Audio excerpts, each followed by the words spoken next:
Uh, Hello guys, this is our channel Youth Prapanch, and we are going to discuss something on the changes happened in the NTA website related with the NET examination. The person who is pursuing the preparing for the PhD admission and preparing for the NET NGRF, we welcoming them to here in our channel for a lot of discussion we are going to have in this video. So the guys who is preparing can get a better knowledge and better idea to how to prepare and how to see the upcoming exams and what they should make strategies so they can crack easily, and after that how they have to pursue for the PhD interviews. Okay, anything else, guys? Yes, you can start. I'm sorry. So, Okay. myself, Prakhar, I am doing PhD from Tata Institute of Social Sciences.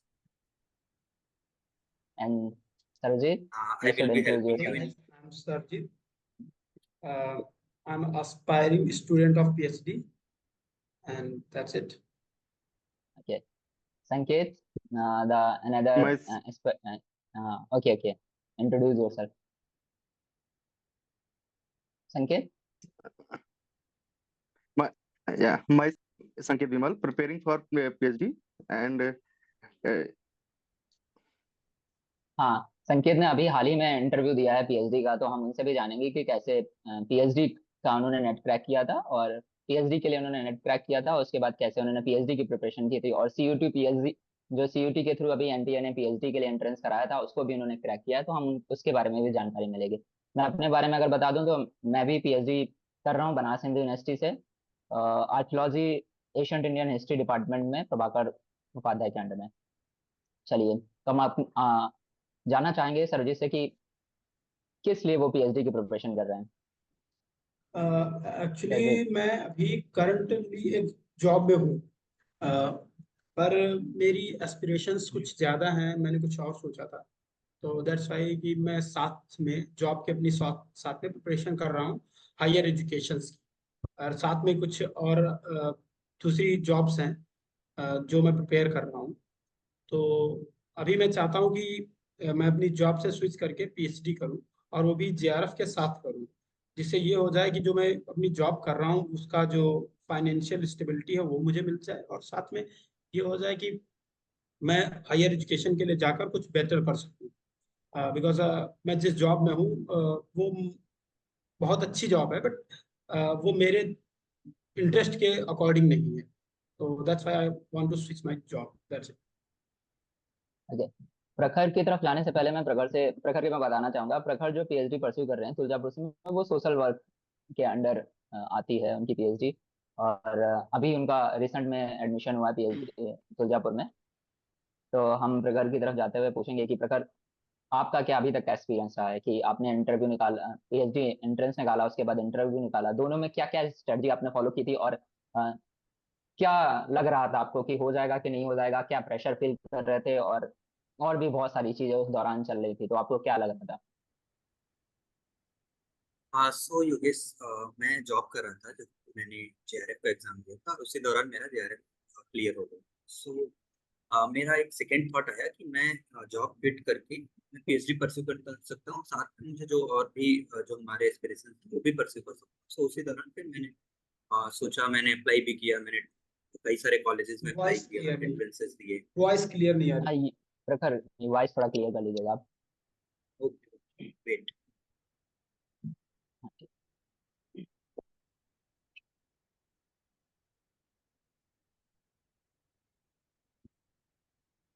सो अभी आवाज आ रही है? हाँ, ठीक है। ठीक। हाँ, सो उसी दौरान मैंने एंट्रेंसेस दिए काफी सारे कॉलेजेस के, और जिसमें मुझे Tata institute of social sciences में एडमिशन मिला, और ये एडमिशन एंट्रेंस के थ्रू था। इसमें बेसिक एंट्रेंस हुआ था, और एंट्रेंस के बाद एक इंटरव्यू हुआ था। सो दोनों बातें क्वालिफाई करने के बाद मैंने सितंबर 2023 में एज अ पीएचडी स्टूडेंट ये कैंपस ज्वाइन किया है, और उसके बाद अब तक मैं पीएचडी में इन्वॉल्व हूँ। सो ये अभी तक का मेरा जर्नी रहा है। रही बात प्रिपरेशंस की, सो बहुत बेसिक प्रिपरेशंस की जरूरत होती है, जिसके बारे में हम आगे वीडियो में काफी डिस्कस करते रहेंगे कि क्या क्या प्रिपरेशन की जरूरत पड़ती है, क्या स्ट्रेटजीज बना सकते हैं, ये सारी चीजें हम डिस्कस करते हैं। मैं संकेत संकेत की तरफ मुंह करते पूछूंगा। संकेत, आप अभी अभी हाल ही में इंटरव्यू देकर आए हैं पीएचडी के लिए, तो आपको क्या लगता है कि एक बंदा जो नेट की प्रिपरेशन कर रहा होता है उसके उस टाइम पे उसके दिमाग में क्या होना चाहिए कि हमें पीएचडी के लिए ही जाना है, या नेट सिर्फ और सिर्फ जॉब के लिए जाना है? क्योंकि हमें दो चीजों की तरफ ध्यान देना होता है। एक नेट की तरफ ध्यान नेट इसलिए करता है कोई इंसान की हाँ पीएचडी में एडमिशन लेंगे, कुछ ये इसलिए करते हैं कि हाँ असिस्टेंट प्रोफेसर की जॉब ले लेंगे। तो दोनों में क्या अंतर हो सकता है? हाँ, पीएचडी करने के लिए अगर जो आप हायर एजुकेशन में जा रहे हैं तो आप पीएचडी करें, और उसके लिए आपको टाइम और पेशेंस दोनों की जरूरत होती है। और अगर जो आप जेआरएफ क्वालिफाई कर लेते हैं तो आपको एक इकोनॉमिकल जो सपोर्ट होता है वो प्रोवाइड हो जाता है, जिससे आप अच्छे से अपना रिसर्च वर्क भी कर सकते हैं और सारी सारी चीजें भी अच्छे से आप परस्यू कर सकते हैं, जो आपके टीचिंग में या कह सकते हैं तैयारी करने में बहुत ज्यादा हेल्पफुल रहेंगी। अच्छा प्रखर, अभी क्या है, अभी कुछ चेंजेस आए हैं, एनटीए ने कुछ चेंजेस किए हैं हाँ, नेट के रिगार्डिंग में। तुम्हें क्या लगता है कि क्या क्या चेंजेस हैं? कृपया वो हमारे दर्शकों को बताना चाहेंगे? श्योर। सो कुछ इस बार से कुछ ड्रेस्टिक चेंजेस हुए हैं, 3-4 बिंदुओं पे मैं बात करूंगा, जहाँ पे कुछ कुछ बदलाव किए हैं यूजीसी ने।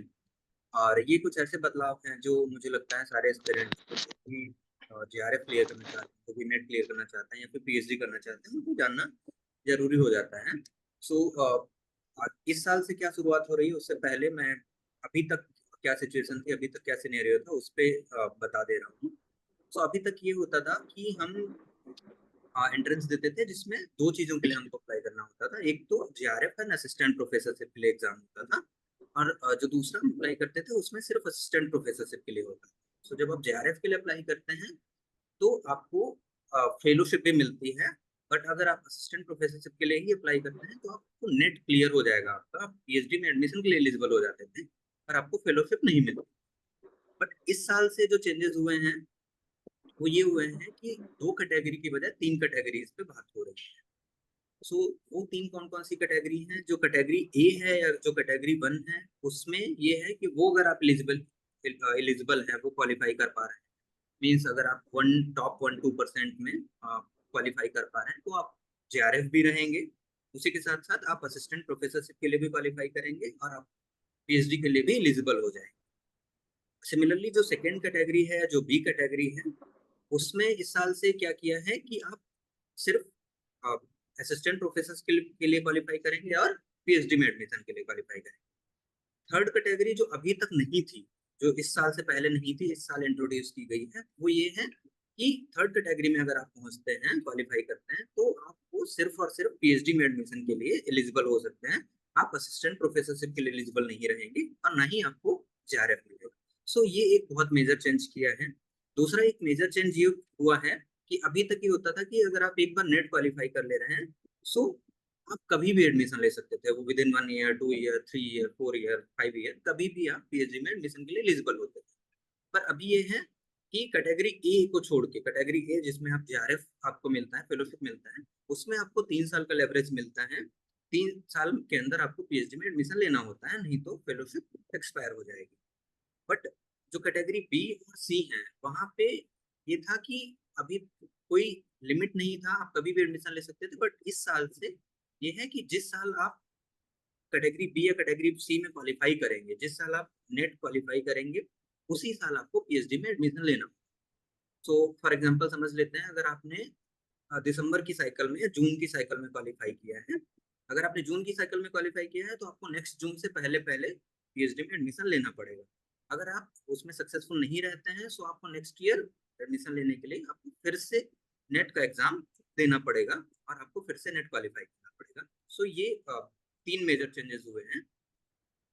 सो ये ख्याल रखना पड़ेगा। इस साल से पैटर्न में थोड़ा सा चेंज किया है। पैटर्न ये किया है कि अभी तक पिछले 2-3 साल से हम देख रहे थे कि सीबीटी हो रहा था, कंप्यूटर बेस्ड एग्जाम, पर इस साल से जो कंप्यूटर बेस्ड एग्जाम ना होके पेपर मोड में एग्जाम होगा, ओएमआर सीट के थ्रू एग्जाम होगा। सो ये एक मेजर चेंज है। अभी तक जिन लोगों का प्रैक्टिस था कंप्यूटर बेस्ड एग्जाम्स देने का, वो लोग कोशिश करें कि OMR सीट्स पे किस तरीके से गोले भरते हैं, जो टाइम लिमिट है उसी के अंदर कैसे हमको गोले भरना है, साथ में बनना है, सबसे आखिर में करना है, वो स्ट्रेटेजाइज करना पड़ेगा।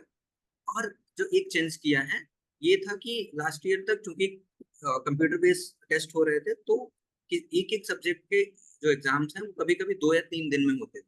सो वहां पे हमको स्कोर्स को नॉर्मलाइज करने की जरूरत पड़ती है। मान लेते हैं कि किसी का फर्स्ट शिफ्ट में हो गया है और उसमें टफ पेपर आ गया है, सेकंड शिफ्ट में थोड़ा सा आसान पेपर आ गया है, तो वो टफ और आसान को नॉर्मलाइज करने के लिए नॉर्मलाइजेशन की प्रोसेस होती है, उसको अप्लाई किया जाता है। बट इस साल से यूजीसी ने तय किया है कि सारे ही एग्जाम्स जो हैं वो किसी एक सब्जेक्ट का एग्जाम किसी एक पर्टिकुलर डे में ही कंडक्ट कराया जाएगा। सो नॉर्मलाइजेशन की जरूरत वहां पे नहीं पड़ने वाली है। जो न्यू एजुकेशन पॉलिसी 2020 आने के बाद एक जो मेजर चेंज हुआ है वो ये मेजर चेंज किया है कि अभी तक आपको PhD करने के लिए या नेट का एग्जाम देने के लिए PG करना कंपल्सन था। आपको पोस्ट ग्रेजुएट होना किसी भी सब्जेक्ट में कंपलसरी था, तभी आप अप्लाई कर सकते हैं, या तो फिर आप पोस्ट ग्रेजुएशन के फाइनल ईयर के स्टूडेंट हैं तो अप्लाई कर सकते हैं। बट इस साल से जो ग्रेजुएशन के बच्चे हैं जिन्होंने 4 साल का ग्रेजुएशन करके रखा है, जो उनके लिए ये है कि वो डायरेक्टली अप्लाई कर सकते हैं PhD के लिए, और वो भी किसी भी मनचाहे सब्जेक्ट में। सो पोस्ट ग्रेजुएशन के बाद अगर आप अप्लाई करते हैं नेट के लिए तो आप उसी सब्जेक्ट में अप्लाई कर सकते हैं जिस सब्जेक्ट में आपने पोस्ट ग्रेजुएशन किया है, या फिर जो जिस सब्जेक्ट में अप्लाई कर सकते हैं करना चाहते हैं वो सब्जेक्ट आपके पोस्ट ग्रेजुएशन के सब्जेक्ट से अलाइड कर रहा हो, मिल रहा हो। जैसे ज्योग्राफी में अगर किसी ने पोस्ट ग्रेजुएशन किया है तो वो पॉपुलेशन स्टडीज के लिए भी नेट क्वालिफाई कर सकते हैं। बट अभी जो 4 ईयर का एग्जाम, 4 इयर्स का बैचलर्स डिग्री के बाद जो डायरेक्ट एडमिशन होंगे PhD में, उसमें यह है कि respective of your stream, respective of your subject, आप किसी भी सब्जेक्ट में नेट के लिए एग्जाम दे सकते हैं और किसी भी सब्जेक्ट में आप PhD में एडमिशन ले सकते हैं। तो उसमें जो एक बिंदु बहुत अच्छे से समझना पड़ेगा कि यहाँ पे यूजीसी ने फ्रीडम दी है कि आप कोई भी सब्जेक्ट में कर सकते हैं, पर वो फ्रीडम आपके खुद के सब्जेक्ट है उससे लिमिट हो जाती है। आप इंजीनियरिंग अगर आपने कर रखा होगा तो नॉर्मल सी बात है कि आप ह्यूमैनिटीज के सब्जेक्ट में इतनी आसानी से नेट नहीं क्वालिफाई कर पाएंगे, या अगर आपने ह्यूमैनिटीज में ग्रेजुएशन करके रखा है तो आप इंजीनियरिंग के एग्जाम्स की या साइंस के एग्जाम्स में नेट क्वालिफाई नहीं कर पाएंगे। तो वो फ्रीडम दी है कि किसी भी सब्जेक्ट में कर सकते हैं, बट वो बाय डिफॉल्ट एक लिमिटेशन भी है कि आपको अपने जो सब्जेक्ट हैं ग्रेजुएशन के सब्जेक्ट हैं उसी के एलाइड सब्जेक्ट्स में ही आपको देना चाहिए और देना पड़ेगा। सो वो चीज है। और ये चीज है अगर आप ग्रेजुएशन के बाद 4 इयर्स का ग्रेजुएशन अगर आप करते हैं तो 4 इयर्स के ग्रेजुएशन के दौरान आपको सिर्फ 2 साल का लेवरेज मिलेगा। मतलब अगर आप JRF हो गए हैं 4 इयर्स के ग्रेजुएशन के तुरंत बाद एंट्रेंस देके, तो आपको 2 साल का लेवरेज मिलेगा। बट अगर आप पोस्ट ग्रेजुएशन के बाद JRF आपने क्लियर किया है तो आपको 3 साल के अंदर PhD में एडमिशन लेना होगा। तो ये कुछ बेसिक बिंदु थे जिसपे मैंने अपनी बात रखी है। अगर इससे संबंधित आप लोगों का कोई सवाल है तो वो आप पूछ सकते हैं। मेरे तरफ से अभी तो नहीं पूछ पाएंगे, पर हाँ कमेंट्स बॉक्स में वो अपना अपने क्वेश्चंस क्या डाल देंगे तो हम लोग उस पर भी डिस्कस कर लेंगे कि क्या क्या प्रॉब्लम फेस कर रहे हैं। पर हाँ प्रखर काफी अच्छी जानकारी थी जो आपने कलेक्ट करके हमें दी है। अभी सरजीत ने अभी हाल ही में फॉर्म भरा हुआ है, तो आप बताइए क्या क्या डिफिकल्टीज आ रही हैं, क्योंकि पैटर्न चेंज हुआ है, बहुत सारी नई चीजें मुझे लग रहा है उसमें ऐड हुई होंगी। आपने अभी हाल में ही फॉर्म भरा है तो लगा क्या क्या दिक्कतें हैं, क्या क्या कैसे प्रोसीजर है सरजीत? हाँ जी, एक्चुअली प्रोसीजर सिंपल है, कुछ भी कॉम्प्लिकेटेड नहीं है। जैसे रेगुलर फॉर्म्स भरते हैं वही भरना है। बस आपको शुरुआत में कुछ डेट्स हैं उनका ध्यान रखना है कि 20th ऑफ मई के लास्ट डेट है। एंड दूसरी चीज़ आपको ये ध्यान रखनी है कि जब आप फॉर्म भरते हैं तो उसमें यह है कि शुरुआत में आप रजिस्ट्रेशन करते हैं, फिर उसके बाद में आप जो भी आगे एप्लीकेशन फॉर्म रजिस्ट्रेशन करने के बाद भरते हैं। उसमें कुछ चीज़ें जो अभी ध्यान रखने के लिए नई चीज़ें बढ़ाई हैं जो मैंने नई देखी है, बाकी सारी पुरानी है। रेगुलर जैसे फॉर्म भरते हैं, पहली चीज़ ये है कि आपको 2-3 चीज़ों पे ध्यान रखना है कि जो मेरे साथ हुआ है, मैं भी एक गवर्नमेंट जॉब में हूँ तो दूसरे स्टेट में हूँ, जो जिसका अक्सर लोग ध्यान नहीं रखते हैं। आपको अगर सेंटर आपके एरिया में जहाँ आप रहते हैं परमानेंट एड्रेस है वहाँ नहीं चाहिए, आपका करंट एड्रेस पे चाहिए, तो आपको करंट एड्रेस जो जहाँ पे आप हैं उसको ही डालना पड़ेगा विद पिन कोड। उसके बाद ये हो जाएगा कि आप सेंटर्स सिर्फ वही करंट एड्रेस जो है उस स्टेट के या उस एरिया के डाल सकते हैं, आप अपने परमानेंट एड्रेस के नहीं डाल सकते। अगर आपको अपने घर का या जो होम स्टेट है वहाँ का आपको सेंटर चाहिए, तो आपको करंट एड्रेस में भी आपको जो आपका परमानेंट एड्रेस है वो डालना पड़ेगा। दूसरी चीज ये है कि अभी न्यू चीज उन्होंने इंट्रोड्यूस की है, जो सारे एग्जाम्स में इंट्रोड्यूस हो रही है, वेरिफिकेशन। आधार कार्ड वेरिफिकेशन होता है, उसके अलावा कुछ और वेरिफिकेशंस हैं, जैसे डिजी लॉकर के थ्रू वेरिफिकेशन है, और 2-3 ऑप्शंस हैं उनके थ्रू वेरिफिकेशन करवाते हैं। और एक और चीज इंट्रोड्यूस की है, पहले आधार कार्ड के थ्रू आपका फॉर्म भर जाता था, अभी एक और आईडी प्रूफ मांग रहे हैं। उसमें आपका 10th मार्कशीट या कोई भी मार्कशीट हो सकती है। मैंने जो दिया है वो पैन कार्ड नंबर दिया है, पैन कार्ड के थ्रू हुआ है। बाकी फोटोज और उसका है कि आप एक लिमिट में एक प्रॉपर 70% दिखना चाहिए आपका फेस, वो होना चाहिए। दूसरी चीज है कोई जो आपका रिसेंट फोटोग्राफ है वो होना चाहिए। सिग्नेचर उसका जो रेशियो है प्लस साइज है वो पहले से आप रिसाइज कर लीजिए। और फीस पेमेंट का क्या है कि 3 कैटेगरीज हैं, तीनों कैटेगरी के हिसाब से 1100 के लगभग एक है। दूसरा ओबीसी के लिए और एससी के लिए, तीनों का डिफरेंट डिफरेंट है फीस स्ट्रक्चर। और बेसिक कुछ कोई ऐसा नहीं है कि कोई बहुत कॉम्प्लिकेटेड है, सिंपल है। बस हाँ मीडियम जो है, जो अक्सर लोग मिस्टेक कर रहे हैं, और मेरे कुछ फ्रेंड्स ने कर भी दिए है, जो अभी फॉर्म एडिट होगा, एडिट कर रहे हैं उसके थ्रू करेंगे। मीडियम ऑफ जो एग्जामिनेशन है उसका ध्यान रखने की बहुत जरूरत है। उसमें बेसिकली 2 ही मीडियम दे रहे हैं, इंग्लिश या हिंदी, या आइदर आपका जो सब्जेक्ट है उसकी लैंग्वेज जो भी होगी वो आपको मिल सकती है। बट जो एप्टीट्यूड टेस्ट है, जो पहला टेस्ट होगा 100 मार्क का, 50 क्वेश्चंस का, उसका मीडियम जो है हिंदी या इंग्लिश ही रहेगा। और बाकी आपके सब्जेक्ट पे डिपेंड करता है। मैंने तो पॉलिटिकल साइंस से भरा है, तो मेरा मीडियम ऑफ जो एग्जाम है वो इंग्लिश ही रहा है दोनों में, तो उसमें कोई प्रॉब्लम नहीं है। That's it. ओके संकेत, जैसे मीडियम की बात आ रही है तो मीडियम जो हमने देखा है कि क्या जिन लोगों ने फॉर्म भर दिया है और उन्होंने by chance medium English choose कर लिया है या फिर हिंदी चूज कर लिया है, तो क्या वो मीडियम जो है अभी एडिटिंग फॉर्म ऑफ जब आता है तो उसमें चेंज कर सकते हैं, या फिर एग्जाम के टाइम पे जो हमें देखने को मिलता है मीडियम की, आप किस मोड में एग्जाम देना चाहते हैं वहां पे भी चेंज हो सकता है? दोनों के क्वेश्चन जो है वो आप आंसर दे दीजिए। हाँ, ये जैसे आप मीडियम चेंज की बात कर रहे हैं, तो जब हम लोग सीबीटी मोड में एग्जाम देते थे तो वहाँ पे हमारे पास ऑप्शन रहता था कि हम अपना मीडियम चेंज कर सकते हैं। लेकिन जो ऑफलाइन एग्जाम हो रहा है तो ये लोग पेपर सेपरेटली बनाएंगे लैंग्वेज को लेकर के, कि आप अगर जो हिंदी में अडॉप्ट किए हैं तो हिंदी में ही आपका पेपर आएगा, या फिर जैसे सारे एग्जाम होते हैं जैसे सीटेट का हुआ या कोई और एग्जाम हुआ उसमें बाईलैंग्वेज रहता है, हिंदी और इंग्लिश दोनों रहते हैं। तो अगर जो आप इस तरीके से करते हैं कि एक जो आपने अडॉप्ट किया है उसी को अगर जो वो लोग बेस मान के चलते हैं वही पेपर आपको प्रोवाइड ओके। अच्छा या किया संकेत जाता है, का तो आपके लिए ये समस्या हो सकती है at the time of examination. एक क्वेश्चन मेरा अच्छा ठीक है। एक क्वेश्चन मेरा ये है कि आप फॉर्म भरते समय, जैसे पिछले में था कि आप एनएफएससी लेना चाह रहे हैं या नहीं लेना चाह रहे हैं, उसके लिए हमारे पास एक ऑप्शन रहता था यस या नो का, और इस बार ऑप्शन ये है या नहीं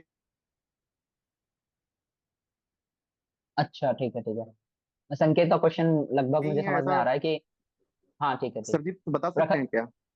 अच्छा ठीक है ठीक है, प्रखर कुछ आपको इसके बारे में जानकारी है क्या कि एनएफएससी जो मतलब शेड्यूल या ओबीसी स्टूडेंट्स को मिलती थी, जिनका मतलब किसी कुछ नंबरों से या फिर किसी कारणवश से जीआरएफ नहीं हो पाता था और उन्हें एक अलग से फेलोशिप मिल जाती थी, राजीव गांधी फेलोशिप करके जो है वो। सो उसमें जहाँ तक मैंने नोटिफिकेशन देखा है, सो उसमें क्लियरली मेंशन है कि अगर आपको ये जो एनएफएससी रहता है एसटीज के लिए रहता है और राजीव गांधी फेलोशिप रहती है, सो उसके लिए अगर आपको करना है तो आपको एग्जाम के थ्रू ही जाना पड़ेगा। और ये पहले पहले ये था कि इसकी लिस्ट पहले आ जाती थी, जैसे ही रिजल्ट डिक्लेयर होता था उसमें आ जाता था कि एनएफएससी की लिस्ट में कौन कौन से लोग हैं। पर अभी जो बेसिक चेंजेस हुए हैं वो ये हुआ है कि अभी आप जब आप कहीं पे एडमिशन ले लेंगे पीएचडी में, उसके बाद आपको अप्लाई करना होगा कि एनएफएससी के लिए या एसटी फेलोशिप के लिए या राजीव गांधी फेलोशिप के लिए। सो पहले ये था कि आप रिजल्ट के तुरंत बाद दे दिया है, फिर आपने पीएचडी में एडमिशन लिया है नहीं लिया है, उससे मतलब नहीं पड़ता था। तो उससे होता था कि बहुत सारे कैंडिडेट ऐसे होते थे जिनको स्कॉलरशिप मिलती थी, बट वो पीएचडी में एडमिशन नहीं मिल पाता था, या वो पीएचडी में एडमिशन नहीं लेते थे, तो बहुत सारी स्कॉलरशिप ऐसे नल एंड वाइड हो जाती थी, जो वो पॉसिबिलिटी अभी काफी हद तक लिमिट कर दी गई है, काफी हद तक कम हो गई। ओके, तो इसमें क्या मतलब मेरा जो क्वेश्चन आ रहा है कि मतलब जो बच्चे मतलब बहुत सारे ऐसे लोग होते हैं जो नेट पीएचडी में एडमिशन उनका है और उनका जीआरएफ नहीं हो पाया है, और वो नेट के अभी नेट के थ्रू उन्होंने बेसिस के थ्रू पे पीएचडी में एडमिशन ले लिया, तो उनके लिए क्या प्रोसीजर है? एक बेसिक जो मेजर क्वेश्चन है, बहुत सारे लोग ऐसा दोबारा एग्जाम देते हैं, उनके लिए क्या प्रोसीजर है? तो बेसिकली अगर आप पीएचडी कर रहे हैं, सो आपको जानकारी होगी कि अगर आप कहीं पे भी असिस्टेंट प्रोफेसर बनना चाहते हैं, तो उसके लिए तो बेसिक एलिजिबिलिटी क्राइटेरिया है कि आपको नेट क्वालिफाई करना ही पड़ेगा, ठीक है। और जहां तक मेरी समझ बनी है, सो जो भी रूल आता है वो आगे के लिए अप्लाई होता है, उसमें जो पीछे की चीजें हैं, बैक डेट से कभी भी कोई रूल अप्लाई नहीं होता। तो अगर अभी ये रूल आया है कि हाँ हमको हर साल क्लियर करना पड़ेगा अगर आप पीएचडी में एडमिशन चाहिए, उस साल नहीं ले पाए हैं, तो वो सारी चीजें अभी आज की डेट के बाद से अप्लाई होंगी। बट जहां तक नेट की बात है, वो तो आपको क्वालिफाई करना ही पड़ेगा अगर आप फ्यूचर में, अगर आप टीचिंग प्रोफेशन में जाना चाहते हैं, अगर आप पीएचडी करके कहीं प्राइवेट सेक्टर में जॉब करना चाहते हैं, डेवलपमेंट सेक्टर में आना चाहते हैं, देन इट्स ओके, बट अगर आप एकेडमिक्स में जाना चाहते हैं then it's necessary. Okay okay. अच्छा, मेरा जो और भी चीजों को लेकर हम लोग आगे बढ़ते रहेंगे कि कैसे स्ट्रेटजी बनानी चाहिए, क्या हमारी स्ट्रेंथ होनी चाहिए, किस चीज पे ज्यादा फोकस होनी चाहिए। तो मैं जो जैसे सरजीत अभी प्रिपरेशन कर रहे हैं, तो मैं सरजीत जानना चाहूंगा कि आप अभी से कोई प्रिपरेशन स्टार्ट कर रहे हैं, या फिर आपने टाइम सेट कर रखा है कि मैं फर्स्ट पेपर ऐसा दूंगा, सेकंड पेपर ऐसा दूंगा? अच्छा, मैं अपने दर्शकों को ये बताना चाहूंगा कि हम जिन लोगों ने पीएचडी के लिए नेट का फॉर्म भर रहे हैं, उनको ये बताना चाहेंगे कि भाई दो पेपर्स पे एग्जाम्स होता है, एक फर्स्ट पेपर होता है, एक सेकंड पेपर। फर्स्ट पेपर वो होता है जो सबके लिए जनरल पेपर होता है, जिसमें हमारे मैथ्स और रीजनिंग और दूसरे और भी सब्जेक्ट पूछे जाते हैं, और सेकंड पेपर ये होता है जो आपके सब्जेक्ट के बेसिस पे होता है। तो वहां पे आपके क्वेश्चंस रहते हैं और उनको भी क्लियर करना रहता है। तो दोनों मिला के जब हम एक कट ऑफ बनती है और उसे क्लियर करके एक पूरी लिस्ट जारी होती है नेट जीआरएफ को लेके। योगेश, मैं यहाँ पे आपको तो बताना चाहूंगा, मेरा रिक्वेस्ट रहेगा कि ये सारी चीजें अगर हम नेक्स्ट वीडियो में डिस्कस करेंगे तो ज्यादा हाँ प्रभावशाली रहेगा। मैं क्योंकि ये काफी लंबा वीडियो हो हाँ जाएगा, तो जो लोग देख रहे हैं उनको ग्रेस्प करना भी थोड़ा सा डिफिकल्ट होगा। सो स्ट्रेटेजाइज वाला हाँ हाँ। पार्ट हम आपको नेक्स्ट वीडियो में लेके आएंगे। सो जो लोग भी देख रहे हैं, मैं उनको कोशिश करूंगा कि उनको नेक्स्ट पार्ट जल्दी ही रिलीज करने की कोशिश करेंगे हम लोग मिलके फिर से। अभी के लिए योगेश, हाँ मैं विदा लेता हूँ, और हम नेक्स्ट वीडियो के लिए जल्दी जाएंगे।